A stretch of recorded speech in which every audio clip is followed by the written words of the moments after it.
అంటే చూడమ్మా ఎవరైనా గానీ డబ్బు ఎందుకు సంపాదిస్తారు అంటే లావిష్‌గా, లగ్జరీగా బ్రతకాలా, హ్మ్. రాజకీయాలు జేయాలా, హ్మ్. పదవులు అనుభవించాలా, లేకపోతే ప్రజల్ని శాసించాలా, హ్మ్. ఇట్లా ఒక్కొక్కళ్ళకి ఒక్కొక్క కోరికుంటది. అవును. ఈమెకి ఏ కోరికున్నదని నాకు తెలవదు.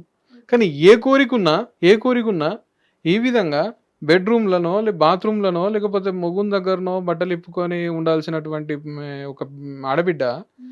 బజార్‌లో బట్టలిప్పుకొని 300లకు మొత్తం చూపెడతా, 200లకు సగం చూపెడతా అని చెప్పేసి మాట్లాడుతా ఉన్నది అన్నప్పుడు, హ్మ్. మొదట ఆమెనే మాట్లాడిందా లేదా? ఒకవేళ ఆమె మాట్లాడితే మాత్రం ఆమెను ఖచ్చితంగా కఠినంగా శిక్షించాలా. ఆమె సోషల్ మీడియా హ్యాండిల్స్ అన్నీ కూడా బ్యాన్ చేయాలా. ఇది కేవలము హ్మ్. యువతను మాత్రమే కాదు, హ్మ్. సనాతన ధర్మాన్ని, మన కల్చర్‌ని డ్యామేజ్ చేసేటువంటి ఒక ప్రక్రియగా మనం ఈరోజు గుర్తించాల్సినటువంటి అవసరం ఎంతైనా ఉన్నదమ్మా.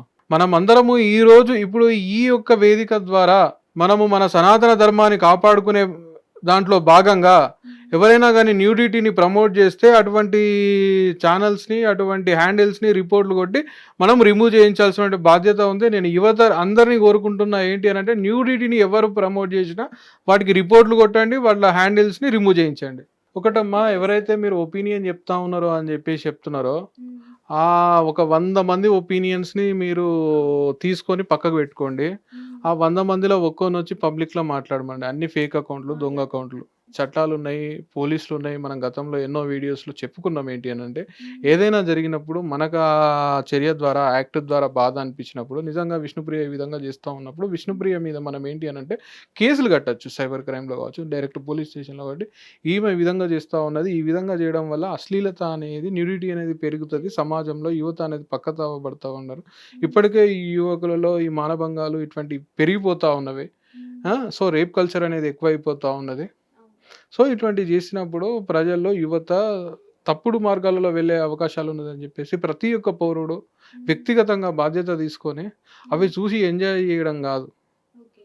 సోషల్ రెస్పాన్సిబిలిటీ ఫీల్ అయ్యి పోలీస్ స్టేషన్‌లకి వెళ్లి కంప్లెయింట్స్ చేసినప్పుడు, హ్మ్. ఒకటే వ్యక్తి మీద మల్టీ పోలీస్ స్టేషన్‌లలో డిఫరెంట్ డిఫరెంట్ ప్లేసెస్‌లో ఓకే. ఈరోజు ఆంధ్రాలో కావచ్చు, తెలంగాణలో కావచ్చు, హైదరాబాద్‌లో కావచ్చు, రాజమండ్రిలో కావచ్చు, గుంటూరులో కావచ్చు, వరంగల్, కరీంనగర్, ఖమ్మం, ఆదిలాబాద్ ఈ విధంగా ప్రతి ఒక్క జిల్లాలో, ప్రతి ఒక్క ప్రాంతంలో ఎన్ని జిల్లాలు ఉన్నాయో అన్ని జిల్లాలో తెలుగు రాష్ట్రాలలో, రాష్ట్ర వ్యాప్తంగా 2 రాష్ట్రాలలో ఈ అమ్మాయి మీద ఒక 100, 1000 కంప్లెయింట్‌లొచ్చినప్పుడు ఓకే. ఈ అమ్మాయి మూసుకొని ఇంట్లో కూర్చుంటది. ఓకే. ఆ చైతన్యం జనాలలో రావాలి.